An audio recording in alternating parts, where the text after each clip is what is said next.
بسم اللہ الحمد والصلاة والسلام علی رسولہ الکریم اما بعد فاعوذ باللہ من الشیطان الرجیم بسم اللہ الرحمن الرحیم شہر رمضان الذی انزل فیہ القرآن صدق اللہ العظیم قال اللہ تبارک و تعالی فی شان حبیبنا ان اللہ وملائکتہ یصلون علی النبی یا ایہا الذین آمنوا صلوا علیہ وسلموا تسلیما اللہم صلی علی محمد وعلی آل محمد۔ ہر قسم کی حمد و ثنا اللہ رب العالمین کے لیے جو پروردگار ہے کل کائنات کا، لاکھوں کروڑوں اربوں خربوں درود و سلام پیارے آقا حضرت محمد مصطفیٰ صلی اللہ علیہ وآلہ وسلم کی ذات طیبہ کے لیے، آپ کی اہل بیت اطہار علیہم السلام کے لیے اور آپ کے جان نثار صحابہ اکرام علیہم رضوان کے لیہ۔ محترم خواتین و حضرات، اللہ تعالیٰ کی لاتعداد انگنت رحمتیں اللہ تعالیٰ کے نیک بندوں پر آمین ثم آمین۔ پیارے آقا صلی اللہ علیہ وآلہ وسلم کی تمام امت کو، امت محمدیہ کو میری طرف سے السلام علیکم ورحمت اللہ وبرکاتہ۔ رمضان المبارک کا دوسرا عشرہ مکمل ہونے کو ہے۔ آج میں 20 رمضان المبارک کا آپ کو جو وظیفہ اور بڑا خوبصورت عمل پیش کرنے لگا ہوں، اس وظیفہ مبارک کو بڑی بھرپور توجہ کے ساتھ سماعت کیجئے۔ بہت عالی ہے، بڑا عالی شان ہے، عالی قدر ہے، بڑا عظیم المرتبت یہ وظیفہ اور عمل ہے، اور بڑی توجہ کے ساتھ سننے والا ہے۔ آپ نے اس ویڈیو کو شروع سے آخر تک پورے کا پورا دیکھنا ہے، 1 منٹ اور 1 سیکنڈ بھی اس کا آپ نے سکپ نہیں کرنا۔ خدا کے لیے اس کو پورا دیکھیے گا، بہت زیادہ آپ کے فائدے کی اس کے اندر چیزیں ہیں، اور تھمبنیل سے بھی آپ بخوبی آگاہ ہیں، دیکھ رہے ہیں۔ یہ ساری چیزیں آج آپ کو ملیں گی۔ آپ نے 20 رمضان المبارک کی صبح کو فجر کی نماز کے جو معمولات ہیں آپ کے، جس طرح سنتیں پڑھنے کے بعد ایک تسبیح سبحان اللہ و بحمدہ، سبحان اللہ العظیم و بحمدہ استغفر اللہ۔ اکثر لوگ ہمیں اتنے فون کرتے ہیں جی، کوئی رزق کے لیے، روزی کے لیے، دکان کے لیے، کارخانے کے لیے، فیکٹری کے لیے، کوئی مال و دولت کے لیے، کوئی وظیفہ ارشاد فرما دیں، کوئی بتا دیں، اپنی زبان سے بتا دیں۔ بھی میں اپنی زبان سے یہ بتا رہا ہوں، یہ میری زبان سے نہیں ہے، یہ اس زبان کا ارشاد فرمایا ہوا ہے جس زبان کا بولنا رب کا بولنا ہے۔ رب دا کم جڑا کم میرے ڈھول دا، سونے دی زبان وچوں رب آپ بول دا۔ رب دا کم جڑا کم میرے ڈھول دا، سونے دی زبان وچوں رب آپ بول دا۔ وما ينطق عن الهوى ان هو الا وحی یوحی۔ سونے نبی کی زبان، ساڈے نبی دی زبان ساڈے واسطے قرآن، ساڈے نبی دی زبان ساڈے واسطے قرآن، اور کسے دا بیان چنگا لگدا ہی نہیں۔ تو نبی پاک صلی اللہ علیہ وآلہ وسلم نے یہ رزق اور دولت کی تسبیح ارشاد فرمائی اپنے صحابی کو، اور صحابی کے وارے نیارے ہو گئے۔ اتنا اللہ نے عطا فرمایا، پہلے غربت کی شکایت لے کے آئے تھے، پھر شکرانہ لے کر آئے۔ سونے اللہ نے اتنا عطا فرما دیا ہے، کوئی شے کی کمی نہیں رہی۔ بھئی اس کو پکڑ لیجئے، لازم کر لیجئے، تھام لیجئے اس تسبیح کو۔ سبحان اللہ و بحمدہ، سبحان اللہ العظیم و بحمدہ استغفر اللہ۔ سنتیں ادا کرنے کے بعد فوراً پڑھ لیں، پھر اس کے بعد فرض نماز ادا کریں، آیت الکرسی پڑھیں، اللہم اجرنی من النار 7 بار پڑھیں، 7 مرتبہ حسبی اللہ لا الہ الا هو علیہ توکلت وہو رب العرش العظیم۔ سورہ توبہ کی آخری آیت پاک کا یہ تھوڑا سا آخری حصہ 7 مرتبہ اس کو پڑھ لیں، اور پھر تسبیح فاطمہ 33 مرتبہ سبحان اللہ، 33 مرتبہ الحمدللہ، 34 مرتبہ اللہ اکبر۔ اب آپ کہیں گے کہ بار بار پیر صاحب نے بتایا ہے۔ بھئی میں اللہ کا فقیر، میری ڈیوٹی لگی ہوئی ہے، میں نے آپ کو بار بار بتانا ہے، آپ کو پتہ ہے، آپ نے سنا ہے، لیکن میں آپ کو یاد دہانی کرواتا ہوں۔ یاد دہانی یہ سنت الہیہ ہے، ایک بار بھی اللہ فرما دیتا واقیموا الصلاۃ تو کافی تھا، لیکن رب نے 750 مرتبہ قرآن پاک میں بار بار کم و بیش 750 مرتبہ اللہ نے نماز کا حکم ارشاد فرمایا۔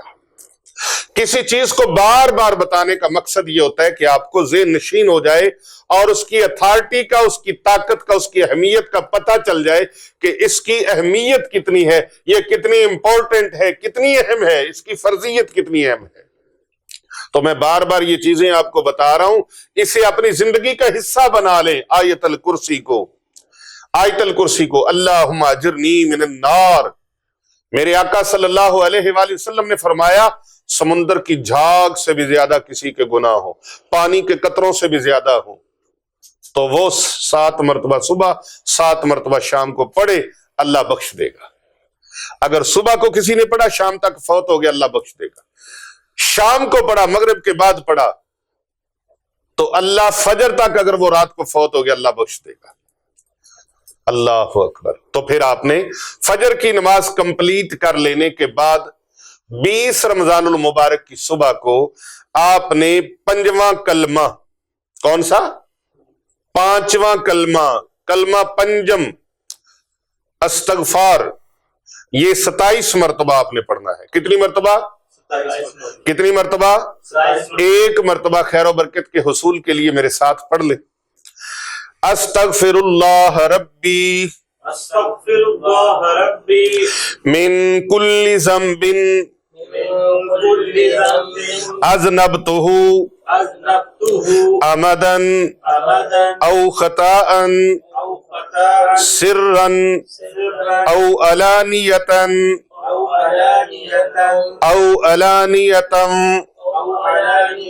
واتوب الیہ من الذنب الذی اعلم ومن الذنب الذی لا اعلم انک انت علام الغیوب وستار العیوب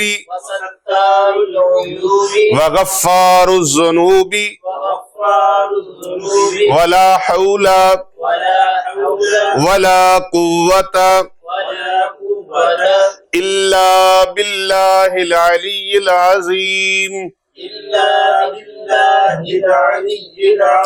27 مرتبہ آپ نے اس کو پڑھنا ہے، اور پھر آپ نے 7 سلام پڑھنے ہیں۔ کتنے؟ 7 سلام آپ نے پڑھنے ہیں، وہ میں آپ کو پڑھ کے سنا دیتا ہوں۔ پہلا سلام، سلام قولا من رب الرحیم۔ یاد رکھیں یہ سلام جو ہے قرآن مجید کا دل سورۃ یاسین ہے، اور سورہ یاسین کا دل یہ آیت پاک ہے۔ سلام قولا من رب الرحیم، پہلا سلام۔ دوسرا، سلام علی نوح فی العالمین۔ تیسرا سلام، سلام علی ابراہیم۔ چوتھا، سلام علی موسیٰ و ہارون۔ سلام علی الیاسین۔ چھٹا، سلام علیکم طبتم فادخلوها خالدین۔ ساتواں، سلام ہی حتی مطلع الفجر۔ 7 مرتبہ، یہ 7 سلام آپ نے 21 مرتبہ پڑھنے ہیں۔ یہ 7 سلام 21 مرتبہ آپ پڑھیں گے۔ پھر آپ نے نماز عصر کے بعد آیت الکرسی 11 مرتبہ پڑھنی ہے۔ بسم اللہ الرحمن الرحیم، اللہ لا الہ الا هو الحی القیوم لا تأخذه سنة ولا نوم له ما في السماوات وما في الأرض من ذا الذي يشفع عنده إلا بإذنه يعلم ما بين أيديهم وما خلفهم ولا يحيطون بشيء من علمه إلا بما شاء وسع كرسيه السماوات والأرض ولا يؤوده حفظهما وهو العلي العظيم۔ یہ آپ نے 11 مرتبہ آیت الکرسی پڑھنی ہے، اور پھر مغرب کی نماز کے بعد 33 مرتبہ درود ابراہیمی پڑھنا ہے۔ اللہم صلی علی محمد وعلی آل محمد کما صلیت علی ابراہیم وعلی آل ابراہیم انک حمید مجید۔ اللہم بارک علی محمد وعلی آل محمد کما بارکت علی ابراہیم وعلی آل ابراہیم انک حمید مجید۔ پھر آپ نے نماز عشاء کے بعد استغفراللہ الذی لا الہ الا هو الحی القیوم واتوب الیہ 33 مرتبہ آپ نے یہ پڑھنا ہے۔ لیکن اس کے ساتھ ساتھ آج چونکہ ہم 20 رمضان المبارک کے متعلق آپ کو بتا رہے ہیں اور 20 رمضان المبارک کو عصر کی نماز پڑھنے کے بعد اعتکاف بیٹھنا ہے، تو اعتکاف کے ضروری مسائل بھی جاننا بہت زیادہ ضروری ہے۔ کوئی بھی عمل کرنا ہو پہلے اس کے مسائل کو سمجھو، اگر مسائل آتے ہیں تو وہ عمل کرنے کا ثواب ہوگا، اور اگر مسائل نہیں آتے تو وہ عمل آپ کے لیے باعث نفع نہیں ہوگا بلکہ وہ عمل غلط ہو جائے گا، تو پھر آپ کو اس کا بجائے ثواب کے گناہ ہوگا۔ تو آپ پہلے تو یہ جان لیں کہ اعتکاف کا مطلب ہوتا کیا ہے، اعتکاف کہتے کس کو ہیں؟ اعتکاف کا مطلب ہے کہ ہم دنیا سے کٹ کر رمضان کے آخری عشرے میں اللہ رب العزت کی رضا اور خوشنودی کے حاصل کرنے کے لیے اور سنت نبوی صلی اللہ علیہ وآلہ وسلم پر عمل پیرا ہوتے ہوئے مسجد میں جا کر پردہ نشیں ہو جائیں، خلوت نشیں ہو جائیں۔ خواتین اپنے گھروں میں اعتکاف کر سکتی ہیں، اپنے گھروں کے اندر اعتکاف کریں۔ رمضان المبارک کے 20ویں روزے میں افطار سے پہلے وہ جگہ جہاں آپ نے اعتکاف کرنا ہے، آپ نے اپنے لیے اس جگہ کو مخصوص کر لینا ہے، اس میں تشریف لے جائیے اور افطاری جو ہے اسی جگہ پر آپ نے کرنی ہے۔ 20 رمضان المبارک کا روزہ افطار اپنی اعتکاف والی جگہ پر بیٹھ کر آپ نے روزہ افطار کرنا ہے اور نیت کرنی ہے اعتکاف کی،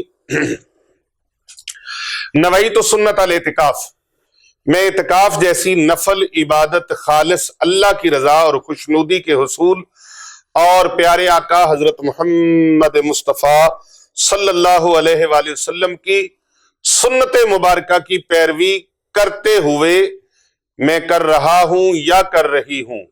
اس کے لیے عربی کا ایک جملہ بھی جو میں نے ابھی بولا ہے، نویت سنت الاعتکاف، وہ بھی آپ پڑھ سکتے ہیں۔ اگر مرد ہے، عورت ہے، خواتین ہیں، نوجوان ہیں، بوڑھے ہیں، کوئی بھی ہے تو اتنی نیت کر لیں، یہ بھی کافی ہے۔ نویت سنت الاعتکاف زبان سے پڑھ لیں تو بھی ٹھیک ہے، دل میں کر لیں تو بھی ٹھیک ہے، کیونکہ نیت تو ہوگی، نیت دل کے ارادے کا نام ہے۔ پھر آپ نے یاد رکھیں جس وقت اعتکاف شروع کریں گے وہ عصر کا وقت ہوگا، جیسا کہ میں پہلے بتا چکا ہوں کہ عصر کی نماز پڑھنی ہے، آپ نے اپنے لیے جگہ مخصوص کرے کہ اس جگہ پر آپ کا اعتکاف شروع ہو گیا۔ اعتکاف عصر کے ٹائم سے آپ کا شروع ہو جانا ہے، تو لہٰذا اس وقت میں کوئی اعتکاف کرنے کے بعد جب آپ اعتکاف کے حجرے میں آ جائیں، اپنی اس مخصوص جگہ پر آ جائیں، تو نماز عصر ادا کرنے کے بعد مغرب تک کسی قسم کی کوئی نماز اور نفل نہیں ہے۔ نماز مغرب کے بعد آپ بالضرور 2 رکعت نماز نفل تحیت المسجد پڑھیں اور 2 رکعت نماز نفل تحیت الوضو بھی پڑھیں۔ ان کا بے حد اللہ نے اجر و ثواب رکھا ہے۔ اس کے بعد نماز اوابین ہے، اس کے 6 نفل ہیں، وہ آپ 2 رکعتیں کر کے پڑھیں۔ نماز اوابین 2 رکعتیں پڑھ کر کے پڑھی جاتی ہیں۔ 2 رکعت نماز نفل پڑھیں، سلام پھیر دیں، پھر 2 رکعت نماز نفل پڑھیں، سلام پھیر دیں، پھر 2 رکعت نماز نفل پڑھیں، سلام پھیر دیں، اور اس میں کوئی سی بھی سورت آپ پڑھ سکتے ہیں۔ سورت اخلاص پڑھ لیں، سورت کوثر پڑھ لیں، سورہ علم نشرح پڑھ لیں، سورت التکاثر پڑھ لیں، سورہ فلق پڑھ لیں، سورت ناس پڑھ لیں، کوئی بھی سورت آپ پڑھ سکتے ہیں۔ ایک مرتبہ پڑھنا چاہیں، زیادہ بار پڑھنا چاہیں، آپ پڑھ سکتے ہیں۔ اسی طرح پھر نماز عشاء کے بعد نماز تراویح پڑھیں گے۔ کوشش کریں گے کہ صلاۃ التسبیح آپ نے اعتکاف کے دوران روز ادا کرنی ہے۔ آپ رات کو پڑھ لیں یا صبح آپ نماز اشراق کے بعد پڑھ لیں، چاشت کے بعد پڑھ لیں، ظہر کے بعد پڑھ لیں، آپ نے صلاۃ التسبیح ادا کرنے کا شیڈول اور ٹائم ٹیبل ضرور بنانا ہے۔ بہترین وقت تراویح کے بعد اور تہجد سے پہلے ہے، آپ اس وقت پڑھ لیں تو بہت زیادہ اچھا ہے آپ کے لیے، تاکہ رات کو جاگنے کا معمول بھی بن جائے۔ اور رات کو محب اور محبوب کا خاص ایک وقت ہوتا ہے، ہر محب چاہتا ہے محبوب سے تنہائی میں مجھے وقت ملے، تو اعتکاف بیٹھے ہی اسی لیے ہیں کہ تنہائی میں رب کے ساتھ باتیں کرنے کا موقع نصیب ہو جائے۔ اللہ اکبر۔ البتہ آپ اپنی سہولت کے مطابق کوئی اور وقت مقرر کرنا چاہیں تو کر سکتے ہیں۔ نماز تہجد سے پہلے پہلے قرآن پاک کی تلاوت، تسبیحات اور نوافل آپ پڑھنے کا معمول بنا لیں۔ اور آپ 2 رکعت نماز نفل جب پڑھیں، کوئی بھی 2 رکعت نماز نفل آپ پڑھیں تو اس میں نماز حاجت کی نیت بھی کر لیں اور توبہ کی نیت بھی کر لیں۔ ہاں جی، جو اللہ سے مانگنا ہے اس کی نیت کر لیں، مولا میں اس مقصد کے لیے تیرے دربار میں کھڑا ہوں۔ اور سب سے جو پہلا مقصد ہے اس کو مد نظر آپ نے ضرور رکھنا ہے، وہ ہے رب کی رضا، اللہ کی رضا، اللہ کی او بھئی جب رب کی رضا شامل ہوگی، رب کی رضا مل گئی تو پھر کیا پیچھے رہ گیا؟ کیونکہ میرے اعلیٰ حضرت عظیم البرکت مجدد دین و ملت الشاہ امام احمد رضا خان امام اہل سنت قادری کندھاری افغانی ثم بریلوی رحمت اللہ علیہ، آپ فرماتے ہیں محب اور محبوب میں نہیں ہوتا تیرا میرا۔ ہاں جی پیر صاحب، محب اور محبوب میں نہیں ہوتا تیرا میرا، یہ ان کے کلام کا اس شعر کا مفہوم ہے جو میں نے آپ کے سامنے رکھا ہے۔ تو جب اللہ کی رضا مل گئی، رب کی رضا کا سرٹیفکیٹ اور سند مل گئی، تو پھر آپ کے گود کے اندر، آپ کی جھولی کے اندر، آپ کے کاسے کے اندر اللہ نے کائنات کے خزانے ڈال دیے ہیں، سمجھ لو۔ اسی طرح نماز تہجد کے وقت نماز تہجد آپ نے ادا کرنی، جس کی کم از کم 4 اور زیادہ سے زیادہ 12 رکعتیں بھی پڑھ سکتے ہیں، لیکن 8 رکعتیں پیارے آقا صلی اللہ علیہ وآلہ وسلم کے معمول مبارک کے مطابق ثابت ہیں۔ 2 بھی پڑھ سکتے ہیں اور 8 بھی پڑھ سکتے ہیں۔ اس کے بعد سحری کھانا کھائیے، کوشش کریں کہ کھانا تھوڑا کھایا جائے، کیونکہ امام غزالی علیہ رحمہ فرماتے ہیں کم کھانا، کم سونا، کم بولنا، یعنی دنیا داری کی باتیں کریں، تھوڑی کریں، تھوڑی کریں، یہ زندگی کا معمول بنا لیں۔ اللہ کا ذکر کریں، رج رج کے کریں، اللہ اور اس کے محبوب کا ذکر کریں، رج رج کے کریں، جی بھر کے کریں، اور دنیا داری کی باتوں سے جتنا گریز کر لیں، فضول اور لا یعنی باتوں سے جتنا بھی گریز کر لیں، پرہیز کر لیں، اتنا ہی بہتر ہے۔ کھانا کم کھائیں، سارا دن آپ کو بیٹھنا ہے اور آپ کی جو ایکٹیویٹی ہے وہ نہ ہونے کے برابر ہو جائے گی، کیونکہ آپ نے سارا دن اپنے حجرے میں رہنا ہے۔ اس لیے اعتکاف والوں کو چاہیے کہ وہ کھانا کم کھائیں، جتنا بھی کم کھائیں اتنا ہی ان کے لیے اچھا ہے، اور عبادات کریں۔ اور زیادہ کھانے سے طبیعت بوجھل رہے گی، طبیعت میں بھاری پن رہے گا، عبادات میں دل نہیں لگے گا، ذکر اذکار میں دل نہیں لگے گا، نیند بھی زیادہ آئے گی، جس کی وجہ سے آپ کے ذکر اذکار میں، تسبیحات میں اور عبادات میں خلل واقع ہونے کا اندیشہ ہوگا۔ اس طرح پھر آپ نے نماز فجر ادا کر لینے کے بعد تسبیحات کرتے رہنا ہے۔ سورج نکل آئے تو آپ 2 رکعت نماز اشراق ادا کیجئے، اس کی بڑی فضیلت ہے۔ اور اس کے بعد پھر آپ کوشش کریں تھوڑا سا آرام کریں۔ جب سورج پوری طرح نکل آئے، یعنی 9 بجے کا وقت ہو جائے، کتنا؟ 9 بجے کا وقت ہو جائے، جب دن نکل آئے، 9 بجے کا وقت تقریباً ہو جائے، تو 11:15 بجے تک، 11:20 کے قریب تک آپ نماز چاشت ادا کر سکتے ہیں۔ نماز چاشت 8 رکعت بھی ہیں اور 4 رکعت بھی ہیں، جتنی آپ پڑھ سکتے ہیں۔ کم از کم 2 رکعتیں لازماً آپ نے پڑھ لینی۔ کتنی؟ 2 رکعتیں کم از کم چاشت کی آپ نے ضرور ادا کرنی ہے، اور پوری پڑھ سکیں تو اللہ تبارک و تعالیٰ آپ کو توفیق دے۔ آپ 4 پڑھیں، 8 پڑھیں، 12 پڑھیں، جتنی آپ پڑھ سکتے ہیں۔ اس نمازی کے پڑھنے سے، اس نماز کو ادا کرنے سے نمازی کا رزق اللہ کھول دیتا ہے، باب رزق کھل جاتا ہے، دروازہ رزق کا کھل جاتا ہے، دولت کا دروازہ کھل جاتا ہے، کشادگی اللہ رزق میں عطا فرما دیتا ہے، فراخی آ جاتی ہے۔ اس کے بعد پھر آپ آرام کریں، اور پھر ظہر کے وقت تک آپ آرام کریں۔ نماز ظہر کے لیے اٹھیں، ظہر کے بعد کے، اور پھر آپ نے ظہر کے بعد مطالعہ شروع کرنا ہے، قرآن پاک کی تلاوت کریں۔ معمول بنائیں کم از کم آپ نے 1 قرآن پاک 10 دنوں میں ضرور پڑھنا ہے، اور زیادہ زیادہ پھر جتنی اللہ توفیق بخشے آپ تلاوت کو زیادہ زیادہ کثرت کے ساتھ تلاوت کریں قرآن مجید کی۔ اور چاہے تو قرآن پاک زیادہ زیادہ پڑھ لیں، اور اگر چاہے تو پیارے آقا صلی اللہ علیہ وآلہ وسلم کی سیرت مبارکہ کی کتاب کو ضرور پڑھیے گا۔ اور سیرت کی دور حاضر میں بالکل آسان سیرت کی کتاب سیرت النبی پر ضیاء النبی ہے۔ کون سی؟ ضیاء النبی، جسٹس پیر کرم شاہ صاحب الازہری رحمت اللہ تعالی علیہ، انہوں نے تفسیر ضیاء القرآن بھی لکھی ہے، بڑی آسان ٹرانسلیٹ کیا، اردو کو بڑا آسان کیا انہوں نے سہل انداز کے اندر، وہ بھی آپ تفسیر پڑھ سکتے ہیں۔ اور تفسیر نور القرآن ہے، نور قرآن، یہ تفسیر میرے سامنے موجود ہے، یہ شیخ الحدیث مفتی محمد صدیق سعیدی ہزاروی الازہری رحمت اللہ تعالی علیہ، یہ تفسیر نور قرآن، اور اس کی بڑی ترتیب و تزئین جو کی گئی ہے وہ حضرت علامہ مولانا ابو حنظلہ محمد اجمل مدنی صاحب زید مجدہ، داتا دربار مارکیٹ پہ ان کا مکتبہ ہے، مکتبہ اعلی حضرت، وہاں سے یہ شائع ہوئی ہے نور قرآن، تفسیر نور قرآن۔ اور اس کے ساتھ ساتھ ایک بہت مختصر ایک کتاب ہے، جو کتاب الحمدللہ اس بندہ عاجز نے، اس بندہ فقیر نے لکھی ہے، یہ تفسیر، یہ کتاب ہے لا ریب فی، فضیلت کلام لا ریب فی، یعنی قرآن مجید کے فضائل پر، مناقب پر مشتمل ہے، احادیث سے مزین ہے، ایک ایک لفظ اس کا قرآن اور حدیث کے حوالے سے لکھا گیا ہے، اور بڑی آسان ہے۔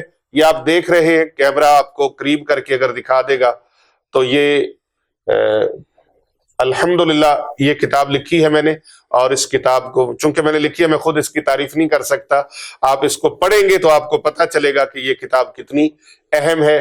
آپ اس کو پارسل کے ذریعے سے بھی منگوا سکتے ہیں، نمبر سکرین پر موجود ہے، آپ اس کو جلدی سے جلدی منگوا لیں۔ ایک تو چھوٹی سی ہے، اور دوسرا بآسانی آپ اس کو آرام سے پڑھ سکیں گے، اور ایک ایک چیز، ایک ایک لفظ جو ہے وہ اس کا بڑے خوبصورت انداز سے لکھا گیا ہے۔ آپ پڑھیں گے تو آپ کو پتہ چلے گا، شربت کے ذائقے کا پتہ تبھی چلتا ہے جب بندہ چکھتا ہے۔ ہاں جی، زبانی بتایا جائے بڑی خوش ذائقہ ہے، بڑا خوبصورت ہے، دل نشیں ہے، تو وہ الگ بات ہے، جب چکھتا ہے بندہ، ذائقہ لیتا ہے، پھر ہی پتہ چلتا ہے۔ تو آپ اس کتاب کو پڑھنے کا ضرور معمول بنائیے گا، اور اس کے ساتھ ساتھ نماز عصر کے بعد اپنی تسبیحات آپ نے کرنی ہے یہاں تک کہ افطار کا وقت ہو جائے۔ اللہم انی لک صمت وبک آمنت وعلیک توکلت وعلی رزقک افطرت۔ اکابر کی تحقیق کے مطابق یہ دعائے مبارکہ روزہ افطار کرنے کے بعد آپ نے پڑھنی ہے۔ پہلے آپ اور دعائیں مانگے، جو بھی مانگ سکتے ہیں دعائیں مانگے، اور تسبیحات کریں، ذکر اذکار کریں، اور جو لوگ رزق کی وجہ سے پریشان ہیں وہ یا اللہ یا غنی یا مغنی، اللہ تبارک و تعالیٰ کا ذاتی نام جو ہے وہ اللہ ہے، اور یا غنی، اے غنی فرما دینے والے، یا مغنی، اللہ اکبر، سبحان اللہ، سبحان اللہ۔ آپ یہ 313 مرتبہ روزانہ عصر کی نماز کے بعد پڑھنے کا معمول بنا لیں، دولت آپ پر عاشق ہو جائے گی، رزق آپ کو ڈھونڈتا پھرے گا، دولت آپ کے پیچھے پیچھے ہوگی۔ تو آپ اعتکاف میں بیٹھے ہیں، بڑا خوبصورت اور سنہری وقت ہے اللہ تبارک و تعالیٰ سے اپنے معاملات سلجھوانے کا، اپنی باتیں منوانے کا، اپنی دعاؤں کو قبول کروانے کا، اپنے من کی مرادیں پوری کروانے کا بہت سنہری اور خوبصورت وقت ہے۔ تو آپ نے 313 مرتبہ یا اللہ یا غنی یا مغنی یہ پڑھنے کا معمول بنا لینا ہے۔ یوں آپ نے روزہ افطاری کا وقت آ گیا، روزہ افطار کیا، اور پھر آپ نے دعا مانگنی ہے، اللہم انی لک صمت وبک آمنت وعلیک توکلت وعلی رزقک افطرت۔ یہ دعا مبارکہ آپ نے پڑھنی۔ یوں ایک دن آپ نے گزار لیا، اب باقی دن جو ہیں وہ ترتیب آپ کی بن گئی، اور آپ برکتوں سے بھرا ہوا یہ عشرہ اعتکاف انشاءاللہ تعالی جو اعتکاف کی حالت میں آپ گزار رہے ہیں، جب گھر لوٹیں گے، پروردگار کی قسم ہے، رب کعبہ کی قسم ہے جس کے قبضہ قدرت میں میری جان ہے، جب گھر کو لوٹیں گے تو انشاءاللہ اگلے 11 مہینے تک آپ اس کی لذت، اس کا کیف، اس کا سرور، اس کی لذت اور اس کی منزل کو محسوس کریں گے کہ اللہ نے مجھے کچھ عطا کیا ہے۔ وہ رب تعالیٰ کی جو عطائیں ہیں ان سے آپ کا دامن بھر جائے گا، آپ کا گھر بھر جائے گا، آپ اپنی زندگی میں اپنے آپ کو بدلا بدلا محسوس کریں گے، اور اتنے میں اگر اللہ رب العزت نے زندگی دی تو اگلا رمضان پھر آ جائے گا، اور پھر آپ اسی طرح برکتیں سمیٹنے کے لیے تیار ہو جائیں گے۔ دوران اعتکاف آپ نے ایک اور کام کرنا ہے، وہ خاص ورد اور وظائف میں آپ کو بتانے لگا ہوں۔ دوران اعتکاف یہ تمام اعتکاف والوں کو، میری بہنوں کو، بیٹیوں کو، دوستوں، بزرگوں، نوجوانوں کو اس کی اجازت ہے۔ پہلی دعائے مبارکہ ہے دعائے کرب و پریشانی۔ لکھ لیں اپنے کاغذ کے اوپر، یا آپ موبائل کے ذریعے روزانہ اس کو سن بھی سکتے ہیں۔ لا الہ الا انت سبحانک انی کنت من الظالمین۔ روزانہ آپ اس کی معمول بنانا ہے، ایک تسبیح اس کی روز کرنی ہے۔ دوسری تسبیح سبحان اللہ و بحمدہ سبحان اللہ العظیم، یہ آپ کو میں اکثر بتاتا ہوں کہ آپ نے فجر کی سنتیں ادا کرنے کے بعد یہ تسبیح پڑھنی، سبحان اللہ و بحمدہ سبحان اللہ العظیم و بحمدہ استغفر اللہ۔ اس طرح تیسری دعا جو آپ نے کرنی ہے، بہت اہم دعا ہے، اللہم بارک لی فی الموت و فی ما بعد الموت۔ یہ دعائے مبارکہ پھر سن لیں، اللہم بارک لی فی الموت و فی ما بعد الموت، یہ دعائے مبارکہ آپ نے کرنی ہے۔ اور چوتھی دعائے مبارکہ جو ہے وہ ہے بسم اللہ الذی لا یضر مع اسمہ شیء فی الارض ولا فی السماء وہو السمیع العلیم۔ اور پانچویں اعوذ بکلمات اللہ التامات من شر ما خلق۔ چھٹی اللہم انی اعوذ بک من الکفر والفقر، اللہم انی اعوذ بک من عذاب القبر لا الہ الا انت۔ ساتویں دعا اللہم عافنی فی بدنی، اللہم عافنی فی سمعی، اللہم عافنی فی بصری لا الہ الا انت۔ آٹھویں دعا آپ نے رضیت باللہ ربا وبالاسلام دینا وبمحمد نبیا، رضیت باللہ ربا وبالاسلام دینا وبمحمد نبیا۔ یہ دعائے مبارکہ آپ نے اس کی بھی تسبیح ایک پڑھنی ہے، اور یہ اتنی خوبصورت دعا ہے، اور اس کا معنی ہے میں اللہ کے رب ہونے، اسلام کے دین ہونے اور حضرت محمد صلی اللہ علیہ وآلہ وسلم کی نبوت پر راضی ہوں۔ جو اللہ پر راضی ہو گیا اللہ اس پر راضی ہو گیا، اللہ کے محبوب اس پر راضی ہو گئے۔ تو اس دعائے مبارکہ کی تسبیح بھی اگر پڑھیں آپ تو بہت نفع بخش ہے، دونوں جہاں میں نفع بخش ہے۔ رضیت باللہ ربا وبالاسلام دینا وبمحمد نبیا، یہ دعائے مبارکہ۔ اور نویں دعائے مبارکہ رب اغفر وارحم وانت خیر الراحمین۔ اور 10ویں دعا اللہم انکا عفو تحب العفو فاعف عنا، یہ دعائے مبارکہ۔ اور 11ویں دعا اللہم اجرنی من النار۔ اور 12ویں دعا اللہم انی اسألک علما نافعا ورزقا طیبا وعملا متقبلا۔ اور 13ویں دعا ربنا آتنا فی الدنیا حسنۃ وفی الآخرۃ حسنۃ وقنا عذاب النار۔ اور 14ویں دعا اللہم انا نجعلک فی نحورہم ونعوذ بک من شرورہم۔ اور 15ویں دعا اذہب الباس رب الناس واشفی انت الشافی لا شفاء الا شفاؤک شفاء لا یغادر سقما۔ یہ وہ مسنون دعائیں ہیں جو میں نے آپ کے گوش گزار کی ہیں۔ آپ نے ان دعاؤں کو جس ترتیب کے ساتھ بھی آپ پڑھ سکیں، کم از کم 1 تسبیح پڑھ لیں، 2 تسبیح پڑھ لیں، 3 تسبیح پڑھ لیں، 11 بار پڑھ لیں، 3 بار پڑھ لیں، جتنا بھی آپ پڑھ سکیں آپ نے اس کو پڑھنا ہے۔ اور پھر آپ نے اللہ اکبر سورۃ السجدہ اسے آپ نے پڑھنے کا معمول بنانا ہے، جتنی بار بھی آپ پڑھ سکیں۔ دن میں 1 مرتبہ کوشش کریں سورہ سجدہ کی تلاوت ضرور کی جائے۔ سورہ سجدہ اللہ اکبر۔ تو آج 20 رمضان المبارک کو آپ اعتکاف پر بیٹھ گئے، اور الحمدللہ جو رات آ رہی ہے وہ رات لیلۃ القدر کی تلاش میں آپ نے گزارنی ہے۔ کس کی تلاش میں؟ لیلۃ القدر کی تلاش میں، کیونکہ پیارے نبی صلی اللہ علیہ وآلہ وسلم نے فرمایا اسے تاک راتوں میں تلاش کرو، 21، 23، 25, 27, 29 یہ 5 راتیں ہیں۔ اصل مقصد اعتکاف کے دوران یہ بھی ہے کہ آپ ان راتوں کو ڈھونڈنے میں بالکل آسان ہو جائیں گے، آپ کو ڈھونڈنی وہ آسان ہو جائیں گی۔ ایک بندہ کاروبار میں ہے، ڈیوٹی میں ہے، اور ایک بندہ مستقل طور پہ بستر ڈال کے بیٹھ گیا ہے، یا اللہ میں تیرے در پہ بیٹھ گیا ہوں، میں نے کچھ لے کے ہی جانا ہے، تو اس کو یہ رات ڈھونڈنی بالکل آسان ہے۔ حضرت انس بن مالک رضی اللہ تعالی عنہ آپ فرماتے ہیں کہ ایک مرتبہ رمضان المبارک آیا تو حضور صلی اللہ علیہ وآلہ وسلم نے ارشاد فرمایا تمہارے اوپر ایک مہینہ آیا ہے، اس مہینے میں ایک رات ہے جو 1000 مہینوں کی عبادت سے افضل ہے۔ جو شخص اس رات قیام سے محروم رہ گیا، جو شخص اس رات سے محروم رہ گیا، گویا ساری خیر سے محروم رہ گیا، اور اس کی بھلائی سے محروم نہیں رہتا مگر وہ شخص جو حقیقتاً محروم ہے۔ یہ حدیث ابن ماجہ کی کتاب کے اندر یہ روایت موجود ہے کہ جو محروم رہ گیا وہ محروم رہ گیا، اور حقیقت میں وہ محروم نہیں رہتا۔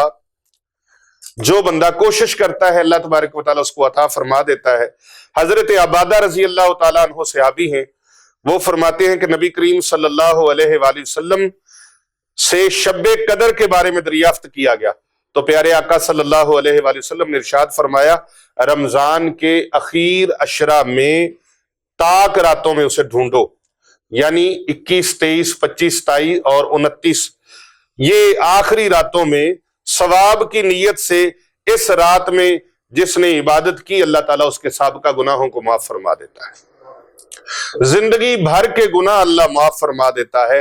یعنی یہ عشرہ جو ہے، یہ اعتکاف آپ کے زندگی بھر کے گناہوں کو معاف کروا سکتا ہے اگر آپ نے اس رات کو پا لیا تو۔ اس رات کی جملہ علامتوں کے یہ بھی ہے کہ رات کھلی ہوئی چمکدار ہوتی ہے، صاف شفاف ہوتی ہے، نہ زیادہ گرم ہوتی ہے نہ زیادہ ٹھنڈی ہوتی ہے۔ اس رات کی یہ نشانیاں ہیں، نہ زیادہ ٹھنڈی نہ زیادہ گرم، اور نہ زیادہ یہ رات بڑی اندھیری نہیں ہوتی، شفاف ہوتی ہے، بڑی شفاف رات ہوتی ہے، صاف اور شفاف، اللہ اکبر، بلکہ معتدل، گویا کہ اس میں انوار کی کثرت کی وجہ سے چاند کھلا ہوا ہے۔ اس رات میں صبح کو آفتاب بغیر شعاع کے طلوع ہوتا ہے، یہ اس رات کی نشانی ہے۔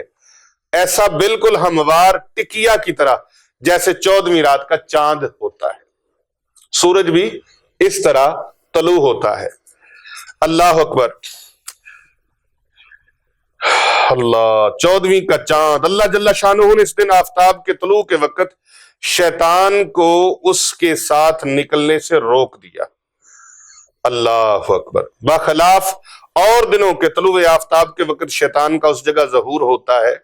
تفسیر در منصور کے اندر صاحب تفسیر در منصور نے اس بات کو لکھا ہے کہ اللہ تبارک و تعالی جس رات لیلۃ القدر ہوتی ہے اس کی صبح کو سورج نکلنے کے ساتھ اللہ شیطان کو ظاہر نہیں ہونے دیتا، نکلنے نہیں دیتا۔ ایک دن پیارے آقا صلی اللہ علیہ وآلہ وسلم اپنے صحابہ اکرام رضوان اللہ تعالی اجمعین سے ذکر فرما رہے تھے کہ بنی اسرائیل میں 4 شخص ایسے گزرے ہیں جنہوں نے 80 سال تک اللہ کی عبادت کی اور اس عرصے میں ایک لمحہ بھی اللہ کی نافرمانی نہیں کی۔ یہ سن کر صحابہ کرام بڑے متعجب ہوئے۔ اسی وقت حضرت جبریل امین علیہ السلام حاضر خدمت ہوئے اور عرض کی اللہ کے رسول، اللہ تبارک و تعالی آپ کو سلام بھیجتا ہے، اللہ نے آپ کو ایک نعمت عطا کی ہے جو اس سے بہتر ہے، اور پھر سورہ انا انزلناہ فی لیلۃ القدر یعنی سورہ قدر کی تلاوت کی۔ ایک اور روایت میں ہے کہ بنی اسرائیل میں ایک شخص ایسا تھا، وہ 1000 مہینے تک اللہ کے راستے میں ہتھیار باندھے الرٹ رہا، نہ ہتھیار اتارے نہ اس نے آرام کیا۔ جب رسول اللہ صلی اللہ علیہ وآلہ وسلم نے صحابہ کرام کو یہ بات بتائی تو وہ بہت متعجب ہوئے۔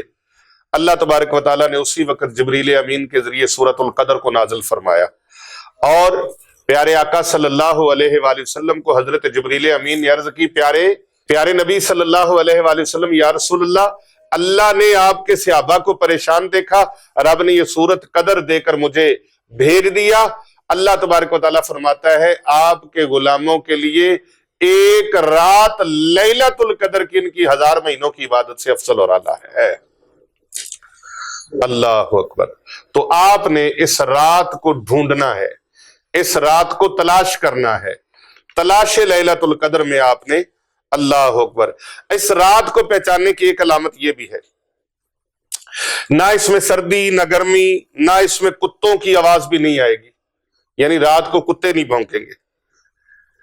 اور اس رات کی صبح کو جب آفتاب نکلتا ہے، سورج نکلتا ہے، تو ایسا معلوم ہوتا ہے گویا اس میں کچھ روشنائی نہیں ہے، وہ ایسے نظر آتا ہے جیسے تشت کے اندر تشت ہوتا ہے، جیسے ڈش ہوتی ہے نا، پلیٹ گول سی ٹکی ہوتی ہے، اس طرح سے۔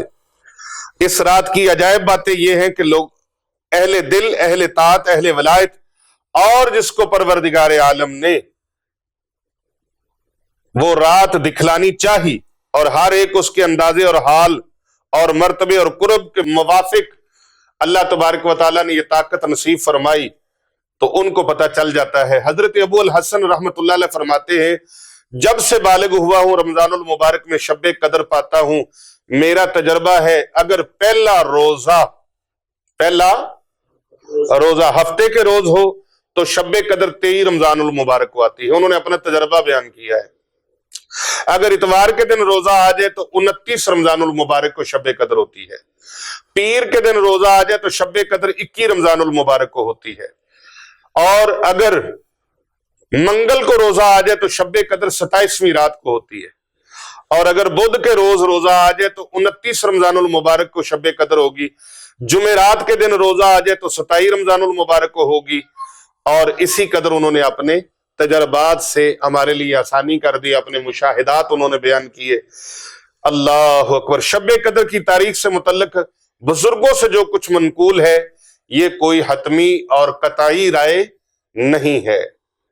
اگر اس مقدس رات کی تلاش میں رمضان المبارک کی عشرہ اخیرہ کی تمام راتوں میں شب بیداری کر لی جائے، اسے تلاش کرنے کی کوشش کی جائے، تو کچھ عجب نہیں کہ اللہ تبارک و تعالی رحمان و رحیم ہے اور کریم ہے، وہ اس عشرہ مبارک کی برکت سے ہر رات کی عبادت کا ثواب شب قدر کے برابر ہی عطا فرما سکتا ہے۔ اور ہمیں چاہیے کہ اس رات کو ڈھونڈیں، 21، 23، 25، 27 اور 29 راتوں میں۔ اللہ پاک ہمیں عمل کی توفیق عطا فرمائے، اللہ تبارک و تعالی ہمیں کامیابیاں عطا فرمائے۔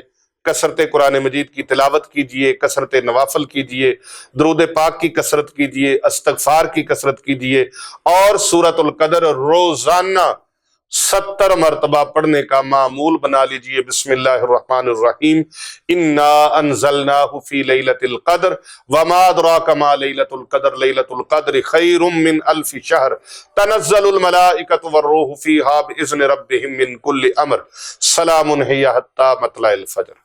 70 مرتبہ معمول بنا لیں، اللہ پاک وہ عطا فرمائے گا جو آپ چاہتے ہیں، ہر جائز حاجت مراد اللہ پوری فرما دے گا۔ کر بھلا ہو بھلا ہوتا ہے، بھلے کا بھلا، اس جذبے کے تحت اس ویڈیو کو زیادہ سے زیادہ لوگوں تک شیئر کیجئے۔ اللہ پاک عمل کی توفیق عطا فرمائے۔